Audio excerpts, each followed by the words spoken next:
Goratsika finaritra mandeha miarabantsika mpanaraka ny page na ny pejy RGL tonga soamantsara indray eto amin'ity fandarana katekisma d'adulta ity. Elaela tsika zay no tsy misy fandarana katekisma fa amin'ny heriny moa tsika dia miaraka manao dinidinika tamin'ny docteur Saimanara ary tsara marena fa misy andiany maromaro ohatran'ireny miarahantsika amin'ireo olona izay saina anisan'ny fantatra azy moa izy dia mbola hitony fiarahana amin'ny docteur Saimanara satria azo lazaina hoe laboratoire kely atonga ny rahalahy io fandarana io mba ahafahana tena mitaiza ny vahoaka amin'ny lafiny sehatra politika satria tsy misy ny manao éducation politique amin'ny Madagasikara ka dia niraisinay adidy ndraiky. Tsy andaniny koa tsy adino ny fitezam-panoa isaky ny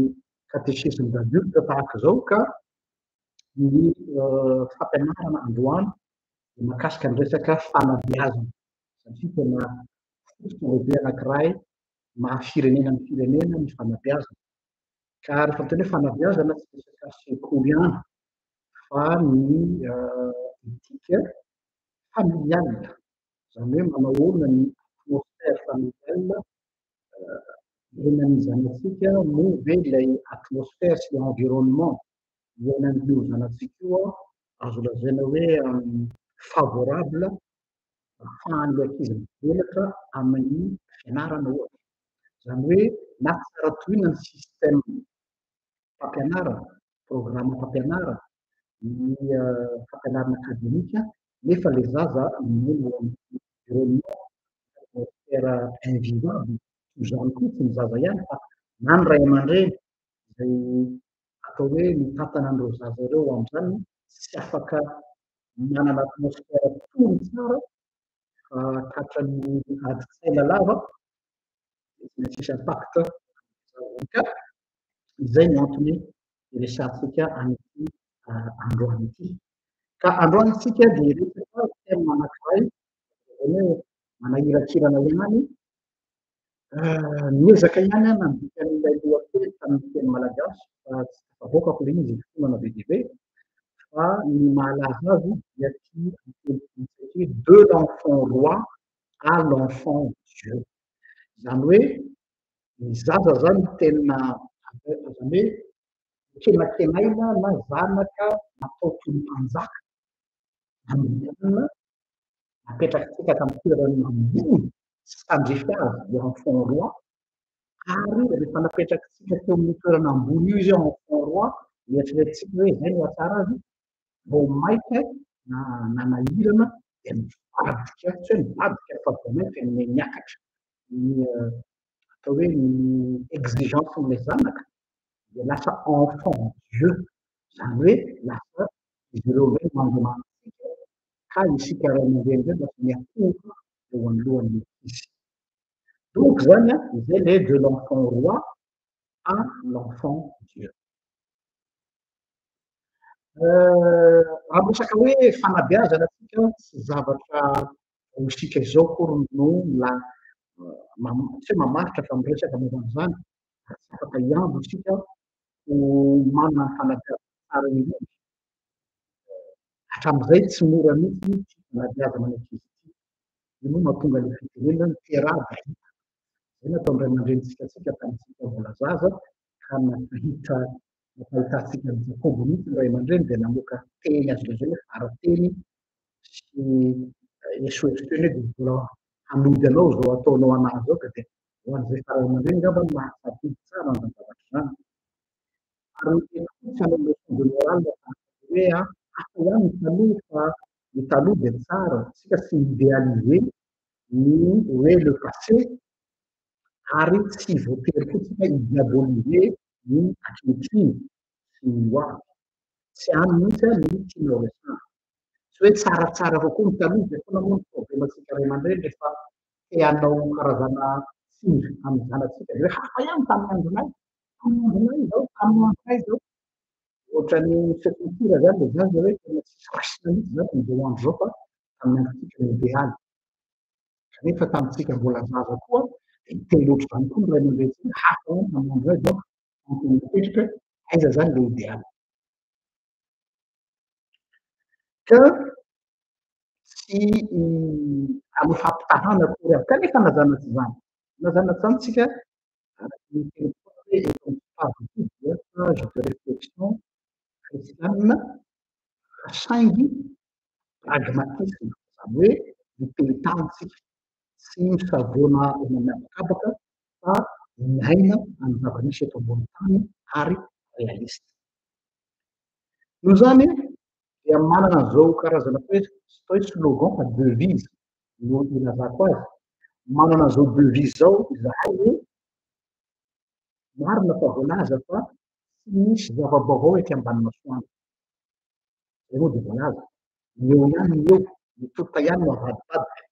kanefa zany hoe ny olombelona zany hoe tiana teneny hoe zava-baovao ety ambany masoandro zany hoe ny olombelona de olombelona foana ny zaza de zaza foana zany hoe toujours fidèle à lui-même zao tontolo zao ny fiarahamonina zay mitatsika kosa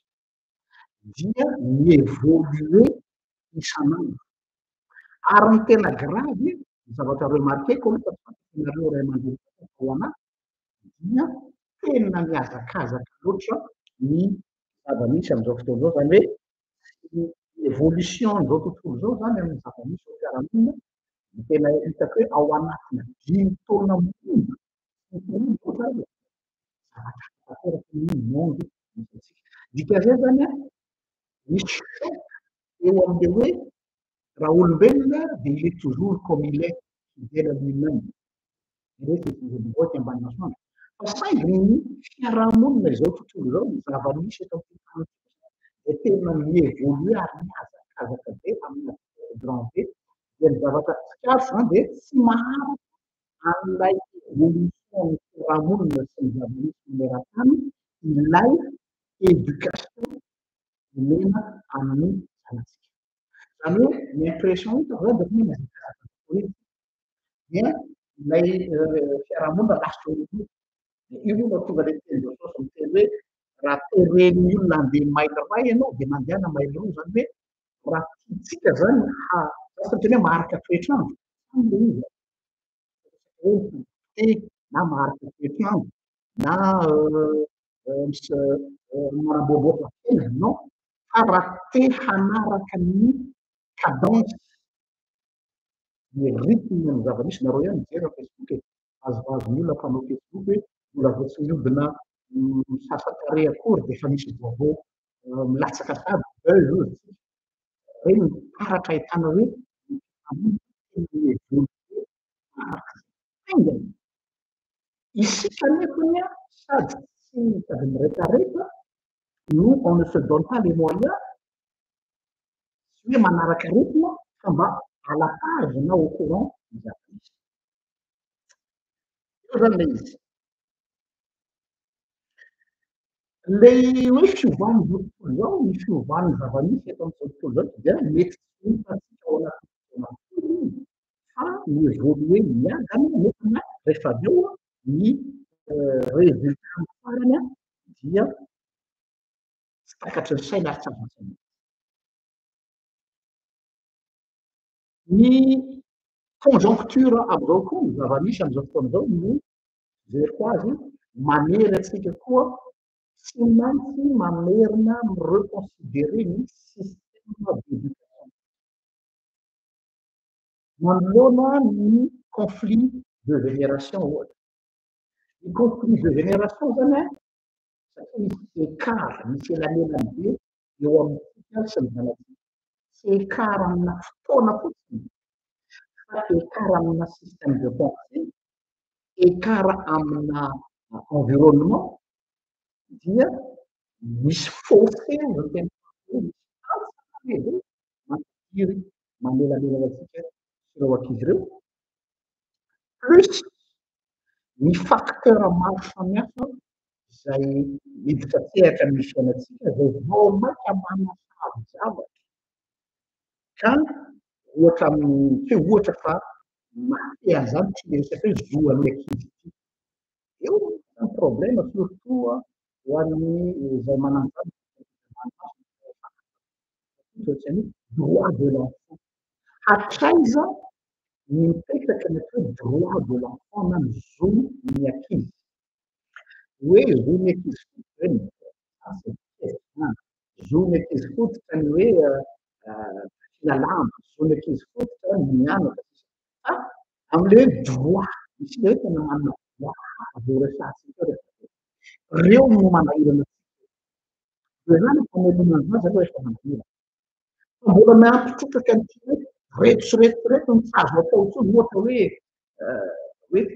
réalité reo tsy azo atao intsony mikapoka zany ny droit de l'enfant. Zany izy na dia mbola tsika ary mbola ao anatin'izay mikapoka dia aiza ho aiza mipetrakantsika am'zay fotoana izay. Tsy azo atao be dia be zany le zavatra takin'ny zao tontolo zao zany hoe isika zany ampahaleovam-pela ny zaza na ny fiarahamonina manao ny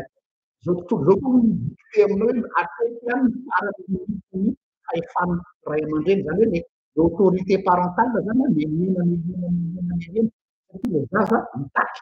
ny fiarahamonina mitaky. Zao tontolo zao mi-imposer une norme internationale sy droit de l'homme dia le ray aman-dreny tsy tantsony zay atao de farany manao bonbon de poche mety tsy fidiny fa noho izy tsy tantsony. Raha hitarika lavidavitra kely koa izy manoloana an'ireo idéologia zay tena hoe cuisme be koa am'zao fotoana zao dia fantatrareo tsara, fantatry le resaka toe-tsaina wokisme. Io no tena manimba zavatra zao tafiditra ao système d'éducation ny wokisme, wokisme. Izy ianareo zao le hitanareo le hoe malaza be tao ao le hoe wokisme ty. Basy aloha adikako. Le wokiste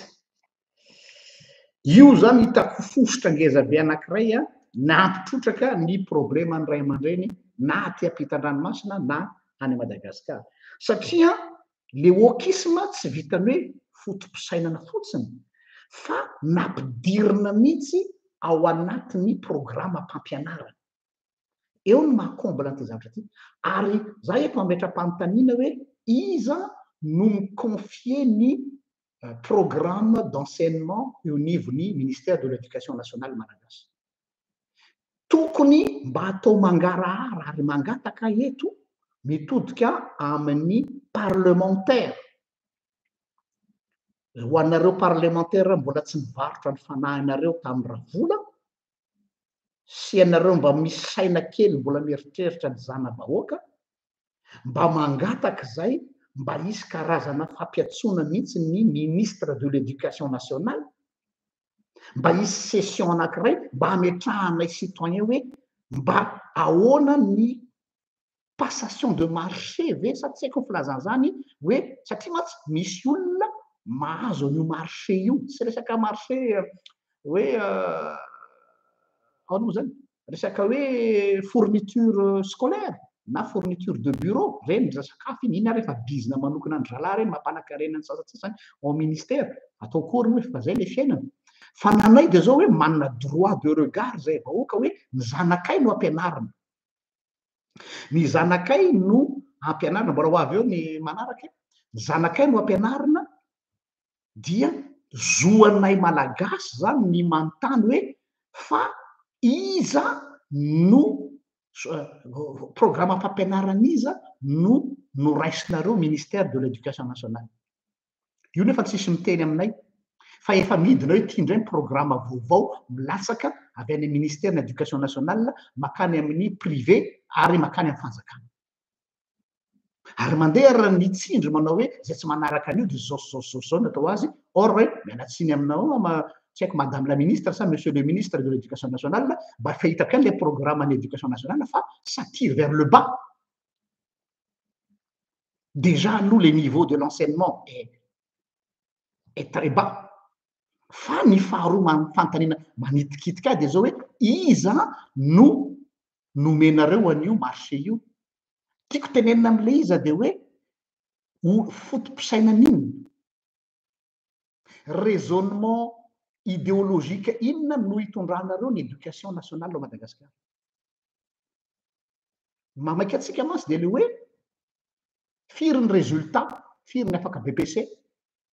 Mahay be mianaka malagasy fa tamin'ity taona ity ny résultat de zao pourcent, ny bac zao pourcent, ny CEP mbola izay mentalité izay foana no tsy mampandroso ny firenetsika de pourcentage ny afaka fanadinana. Zany hoe ny antsika zany ampianarina ny ankizy mba hahazo diplôma na dia nul aza ny niveau. Mialatsiny amin'ilay fitenenana. Fa amiko ny éducation aloha voalohany indrindra de hoe philosophie inona, éducation inona, frena inona no ny inculquenareo ny zana-bahoaka nanomboka tany amin'ny primaire miakatra secondaire ny universitaire moa tsy resahako intsony. Mangataka zany raha mba misy olom-panjakana mpanaraka ny page député zany mahalala fa misy ianareo ato olona ambony tompona ndraiky mpanjakana zay manana droit mitaky hoe iza nanome iza antokon'olona iza na lobbyna iza no nanolotra ny programme ampampianarana système d'enseignement malagasy ary mba nanome raison anay ve nareo hoe zao ny antony natonga ny ministère de l'éducation nationale ny safidy ity tolotra ity sa vitany akamakama fotsiny nefa ny ianareo ohatra mety manaraka système d'enseignement wokisme ohatra. Raha ohatra ka ny safidy ny wokisme ianareo de tokony manazava aminay vous avez le droit, vous avez l'obligation de nous expliquer le pourquoi de votre choix de l'enseignement de l'éducation nationale. Fa tsy zay no fanjakana de zay tianay atao. Non, vous êtes payé par les contribuables. Dikan'izany izahay vahoaka ny manakarama anao madame le ministre, izahay vahoaka ny manakarama ny Cisco, izahay vahoaka ny manakarama ny mpampianatra. Donc manana droit de regard zahay ny amin'ny programme ampampianarana omenareo ny zana-bahoaka. C'est un minimum de respect que vous nous devez. Mais pourquoi vous avez choisi tel programme avy aiza ariza nanolotra an'io tokony angarahary zany. Parenthèse kely any iny. Fa misy dikany matoa ny insister an'izay zavatra zay fa tsy hoe filambaniny satria eto zany dia ny fifoizana an'ity le droit de l'enfant ty tsy fantatra tsony hoe manahoana ny atraizan'ny ligne rouge na ny tsipika mena azo dinganina sy tsy azo dinganina. Dia indraindray sous couvert an'le hoe modernité, tsy misy contre ny modernisation de l'enseignement, tsy misy contre ny atao hoe innovation na ny fanatsarana sy ny fanavaozana ny rafim-pampianarana ny système de l'éducation nationale. Kanefa ny modernité na ny modernisation de tokony ho jerena hoe compatible ave amin'ny besoin sy ny réalité ny vahoaka malagasy. Andeha ho jerentsika kely ny contexte am'izao fotoana zao. Le contexte actuel. Inona ny zavatra tsara fantatsika alohan'ny resantsika ny hoe enfant roi, enfant Dieu. Ny contexte am'izao fotoana zao ny zava-misy dia isaorako manokana eto misy olona mpanaraka ny pejy eto ary honnêteté intellectuelle oblige dia tononoko eto ny anarany mety tsy napoziny ara misy mpanao gazety anankiray miasa amin'ny sehatry ny raisam-pirenena mpanaraka ny pejitsika eto nanoratra article izy ny tsy haiko izy hoe madame angamba izy ny Irina Andrianaivo zay nanoratra article ny amin'ny atao hoe l'hypersexualisation de la femme. L'hypersexualisation de la femme. Izy no nanao an'io titre io raisiko ny ahapahany amin'ny zavatra nolazainy fa iza kosa hitondra ny hevitro manokana tsy hoe kory diso nolazainy fa zay ny fijeriny fa misaotra azy ny inspiré fa za koa zany nahita hoe miainga avy amin'io filazana